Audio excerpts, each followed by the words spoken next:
Mercredi 9 septembre 2020, première destination, le Burkina Faso, avec le quotidien L'Information pour tous, qui évoque le litige entre la Banque Atlantique et la Sonatab. Le journal d'informer que les agences de la banque sont fermées dans la capitale Ouagadougou. Et maintenant, avec l'Observateur, on parle des explosifs découverts dans un car à Fada. Le propriétaire du colis, toujours recherché, selon le journal. Sidoyan nous parle de la semaine du numérique et de l'intelligence artificielle qui constitue le défi de l'heure. Et parlant défi, justement, nous irons au Cameroun avec le quotidien Émergence, où les régionales constituent un véritable challenge. Maurice Kamto joue d'ailleurs sa survie politique. La rédaction du journal décrypte cette actualité. Avec le jour, il est question de crise anglophone et l'armée lance l'opération Bamenda Clean, annonce le journal. Les forces de défense et de sécurité sont déterminées à mettre hors d'état de nuire tous les miliciens ainsi que leur soutien dans la ville, poursuit le journal, pendant que Cameroun Tribune revient sur les élections régionales.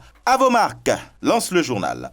Après la convocation des collèges électoraux lundi dernier, tous les acteurs du processus se sont mobilisés à travers le pays afin de prendre part à ce rendez-vous plutôt historique. Une halte en Côte d'Ivoire avec Fraternité Matin. Visite d'État dans le Moronou, les Morofouets disent Akwaba au président Ouattara. Le chef de l'État foule le sol de la région et préside un conseil des ministres à Bougouanou aujourd'hui. La même actualité revient en manchette du quotidien Le Jour Plus. Visite d'État dans le Moronou, les Haïs Morofouets veulent battre le record des mobilisations. Et dans la foulée de cette fièvre électorale, le sursaut évoque le problème du troisième mandat. Des secrets entre Ouattara et Ahmed Bakayoko dévoilés ainsi que les dessous de leurs ententes, proposent les colonnes du journal. Au Mali, le soir de Bamako revient sur la 57e Assemblée générale ordinaire de la CEDEAO, laquelle institution régionale accentue la pression sur le CNSP. Idem avec l'essor, situation du Mali, la CEDEAO prend acte des concertations nationales. Et de 3 avec l'indicateur du renouveau, sortie de crise, la CEDEAO donne 8 jours à la junte au pouvoir pour désigner un président ainsi qu'un premier ministre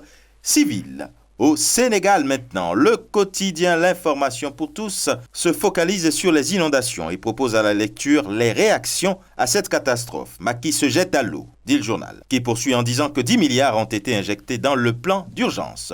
Le Soleil renchérit sur la même actualité, aide d'urgence exceptionnelle du couple présidentiel aux populations impactées par les inondations, du baume au cœur de ceux qui souffrent, déduit le journal. Et la même actualité de s'inviter en manchette du Sud Quotidien, 10 milliards d'appui aux sinistrés, sapeurs-pompiers et ONAS.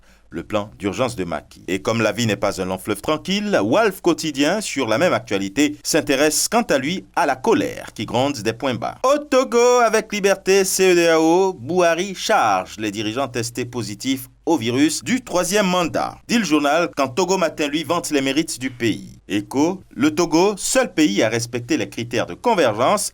Et ce sera tout pour aujourd'hui. Mais encore, prudence, vigilance, c'est surtout... N'oubliez pas les gestes barrières. À demain.